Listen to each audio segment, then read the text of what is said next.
흡협하면 더 아프잖아요. 오지랖퍼예요. 예, 그래서 직접 보는 거야. 그래야지 네가 이겨낼 수 있어. 잊어버려. 그거 생각하지 마. 거긴 가지 마. 이것도 하나의 폭력이에요. 아, 여러분 안녕하세요. 참 이렇게 많은 아픔들이 요새 있죠. 어, 지금 저에게 도착한 이 사연들 사실 얼마나 올까 싶었어요. 그런데 많이 오네요. 네. 특히 익명이라는 이거 되게 큰 힘인 것 같아요. 그리고 그 익명의 힘에 기대어서 사연을 보내는 내용들이 조금 아픈 사연들이 많겠죠. 본인의 그 치부라고 할까? 이런 것들을 드러내지 않고 그러면서도 너무 아프니까 이거를 위로받고 싶은 그런 사연들이 속속 도착을 하더라고요. 그래서 오늘은 그 사연 중에 하나를 골라봤습니다. 작가님 소개해줘요. 예. 그럼 오늘 사연 소개해 드리겠습니다. 안녕하세요, 교수님. 제겐 익명에 기대어 나누고 싶은 고민이 있습니다. 저는 지난 봄 회사 건물의 계단을 내려가던 중 반대 방향에서 올라오던 사람과 부딪혀 크게 구른 적이 있습니다. 팔과 다리에 실금이 가고 턱도 몇 반을 꿰매느라 회사도 며칠 쉬었어요. 남들이 보기엔 별일이 아닐 수도 있지만 그날 이후로 저는 회사 계단을 올라갈 때마다 주저하게 됩니다. 제 나이가 40이 다 되었는데 뭐 이런 일로 그러라는 말을 들을까봐 주변엔 말도 못해요. 출근 시간이면 반드시 계단을 지나가야 하는데 계속 계단 오르기가 주저되고요. 사람들이 한꺼번에 오르내릴 땐 통행에 방해가 될까봐 일부러 아주 이른 시간에 출근할 때도 많습니다. 앞으로 저는 이렇게 공감받기 힘들 두려움을 안고 살아가야 할까요? 교수님께 사연을 보내면 조금이나마 달라질 수 있을까요? 여러분 아시다시피 사건 사고 참 많죠. 저도 지금 이 사연 들으면서 다시 생각하고 싶지 않은 아픔, 그 사례를 한번 공유하고 싶네요. 교사 연수 때였던 것 같아요. 연수하는 내내 저는 이제 주로 치유, 위로 이쪽에 연수를 하다 보니까 내용이 맞닿았나 봐요. 강의 듣는 내내 우시는 거예요. 그것도 남자 선생님이. 그래서 어떡할까? 강의 내내 머리가 돌았어요. 먼저 가서 손을 내밀어 볼까? 물어볼까? 근데 상담자는요, 또 때로는 견디는 힘이 필요합니다. 저분이 어떤 사연으로 아파할까? 그건 모르지만 그 아픈 사연을 내놓을 수 있을 때, 그 내놓는다는 것 자체도 사실은 뭐죠? 용기거든요. 그걸 발휘할 때까지 기다려주는 거예요. 그래서 기다렸어요. 근데 아니나 다를까 중간에 교수님, 저 하면서 떠듬떠듬 내놓는 사연이 대구 지하철 3사의 유가족이었던 겁니다. 그때 그 사연을 듣고 그분하고 깊은 대화를 나눴는데 저는 이 사례를 말씀드리면서 지금 익명을 빌어 저에게 사연 보내신 그분에게 이 말씀 드리고 싶어요. 아픔은 다 똑같아요. 어떤 아픔은 크고 어떤 아픔은 작은 거, 이거 없는 거죠. 아픔에는 크기를 견줄 수가 없어요. 그러니까 본인 스스로 뭐 이딴 일로 내가 일어나. 그리고 남들이 그 뭐 "너 왜 유별나?"라고 말하면 어떡하나.'라고 하는 그 부분부터 내려놨으면 좋겠어요.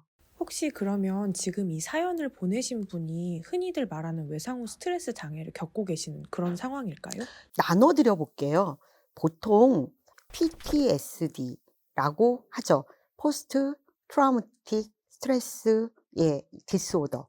그래서 PTSD라고 하는데 이게 정말 외상후 스트레스 장애인지 아니면요. ASD라고 있어요. 요 A는 이제 acute라고 하는데 요거는 아주 극심한 아주 절실한 그래서 어떤 사건에 한꺼번에 스트레스가 막 밀집돼 오는 요런 게 ASD거든요. 내 상태가 ASD인가 PTSD인가를 먼저 보는 게 중요해요. 그럼 그 차이는 뭐냐 하면요. 이런 거예요. 일단 PTSD는 잠을 자는데도 꿈에서 계속 그리고 멀쩡한 정신에 일반적으로 객관적이고 이성적이고 합리적인 상태에서도 환시나 환청같이 계속 이상 증세로 나타난다라고 하면 PTSD거든요. 근데 지금 금방 뭔가 계단을 오르내려야 하는데 '또 떨어지면 어떡하지?' 하면서 그 상황들이 계속 올라온다고 하는 거 보면 이분은 PTSD가 맞는 것 같습니다. 그 아픔, PTSD는요, 예, 트라우마잖아요. 이 트라우마는 신체적, 정신적으로 감당하기가 어려운 그러한 아주 극심한 것이 몰아친 거예요. 그러니 어떻게 해야 될까요? 1987년에 미국에서 이런 실험을 했어요. 이제 배꼽 영상이라고 이제 보통 얘기하는데 세 그룹으로 나눴습니다. 배꼽 영상을 50분 보여줬어요. 1그룹에게는 배꼽만 봐라. 이 그룹은 배꼽을 보든지 안 보든지 상관없다. 3번 배꼽만 생각하지 말고 잊고 봐라. 나중에 제일 많이 배꼽이 머릿속 잔상에 남은 그룹 어떤 그룹일 것 같아요? 바로 세 번째입니다. 배꼽만 생각하지 마라. 결국 이건 뭐냐면요. 억압. 생각하지 마. 너 그거 잊어버려. 이렇게 하면요. 상대적으로 우리 용수철 눌러놓으면 어떡하죠? 튕기는 힘이 더 크잖아요. 그거와 똑같아요. 그러니까 트라우마를 지금 겪고 있는 사람에게 잊어버려. 그거 생각하지 마. 거긴 가지 마. 이렇게 하면 이것도 하나의 폭력이에요. 그러니까 자연스럽게 생각의 흐름, 자기의 인식의 흐름대로 가게끔 줘야 돼요. 그래서 제일 먼저는요.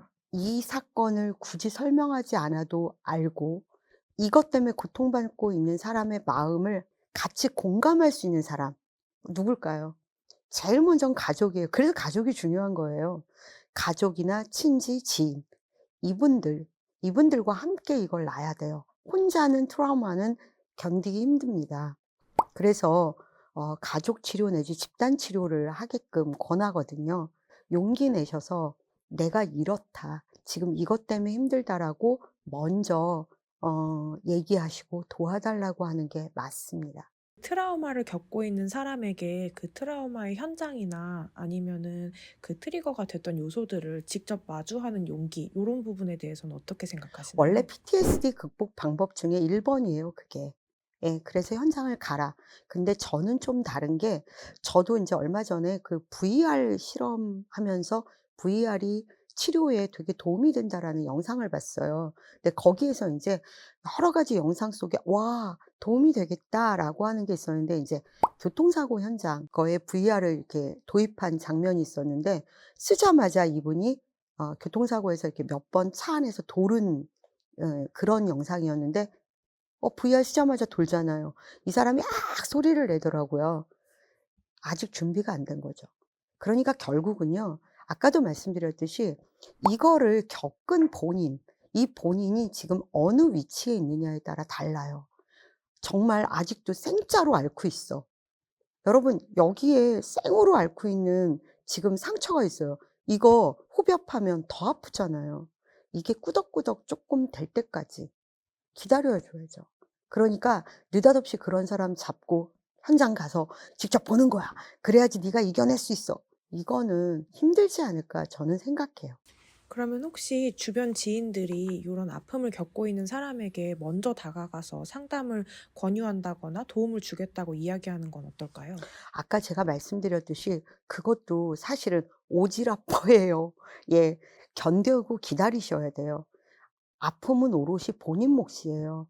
본인이 한계 그러니까 임계점이 닿아서 정말 힘든 상황을 보인다면 그때 어 예를 들어서 손을 내민다. 거기까지 그냥 같이 견뎌 주는 거. 그래서 힘든 거예요 지켜보는 사람도. PTSD는 혼자서 해결하려고 하면 너무 힘들어요. 그러니 그 PTSD, '내가 PTSD다.'라고 하는 걸 받아들이고 그리고 과감하게 옆에 도움을 청하는 거. 이게 가장 큰 솔루션이라고 봅니다. 사실은 오지랖퍼예요. 누구나 어려움 가운데 처할 수 있어요. 지금 이 영상을 보시는 분들 저 또한 마찬가지고요. 그럴 때 우리 혼자라고 생각하지 말기요. 우리 주변에는 너무나 많은 분들이 언제든 달려올 준비가 돼 있다는 거 잊지 마세요. 오늘도 힐링하세요. 이쁜 미모의 김영화가 여러분을 기다리고 있겠습니다.